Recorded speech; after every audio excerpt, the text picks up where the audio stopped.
muitas pessoas, durante a história da igreja, eles não ficaram satisfeitos com apenas esse relato aos 12 anos na vida de Jesus.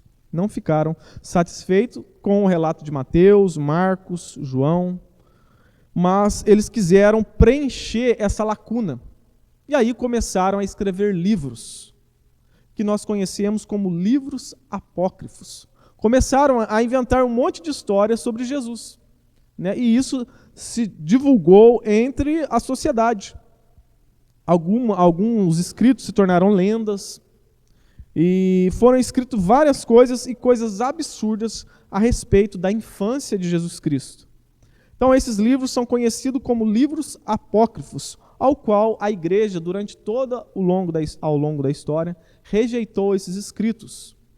A palavra apócrifos, né, significa oculto, e eram então histórias a respeito de Jesus que não foram escritas pelos apóstolos e também muito menos inspirados por Deus.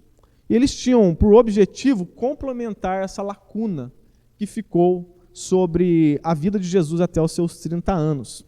Por quê? Porque o pessoal é curioso, né? Havia curiosidade sobre esse tempo de Jesus.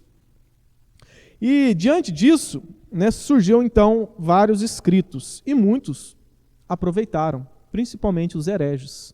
Eles aproveitaram essa lacuna para escreverem contos e mentiras sobre a vida de Jesus. Existem aproximadamente 140 livros apócrifos.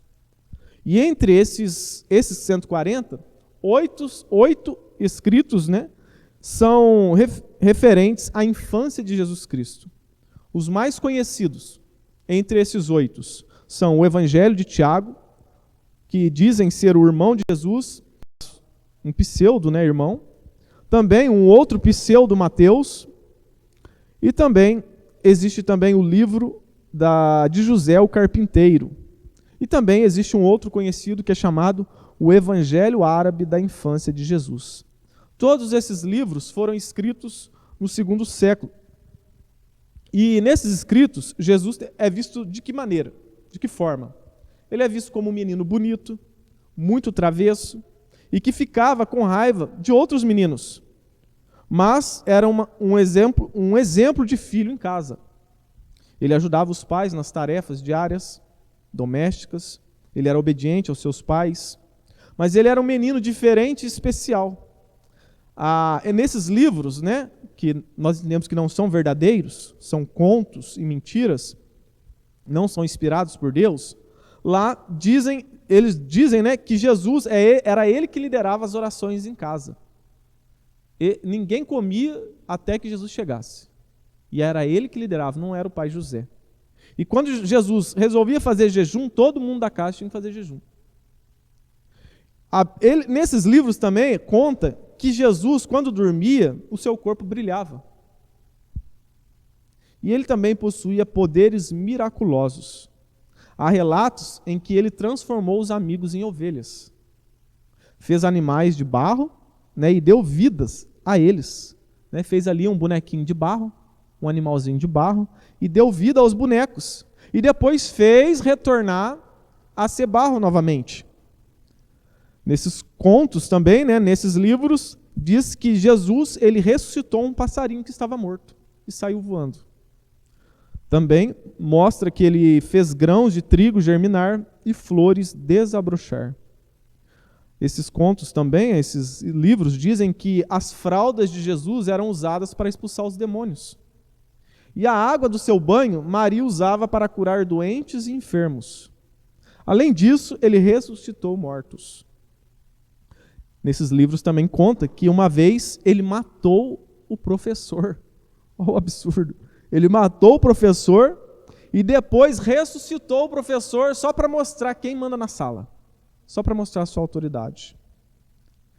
Esse menino Jesus também, a Bíblia, esses livros mostram que ele era malvado. Uma vez um menino esbarrou nele e ele matou o menino, ele fulminou o menino. Então nós vemos que são absurdos, né? São coisas que são contrárias aos evangelhos. não estão ali em harmonia com a palavra de Deus. Então, por isso que foram rejeitados, né, por toda a igreja durante longos séculos e até hoje. E por que eles escreveram essas coisas sobre a infância de Jesus? Primeiro, né, como eu já disse, para preencher essa lacuna que a Bíblia não nos revela. Segundo motivo, né, outros escreveram para disseminar ideias heréticas a respeito de Jesus, como a seita dos gnósticos, né, que pregavam um outro evangelho, diferente dos apóstolos. Então eles aproveitaram isso para disseminar as suas heresias. Outros também escreveram como literatura popular, né, como lenda, como sátira, e aí isso disseminou entre o povo. Mas como eu já disse, se a Bíblia se cala, é melhor nós também nos calarmos, né? Na glória nós poderemos perguntar para Jesus: Jesus, como foi a sua infância? Aqueles livros estavam certos, né? Com certeza ele vai dizer que não, né? E ele vai nos contar a real história.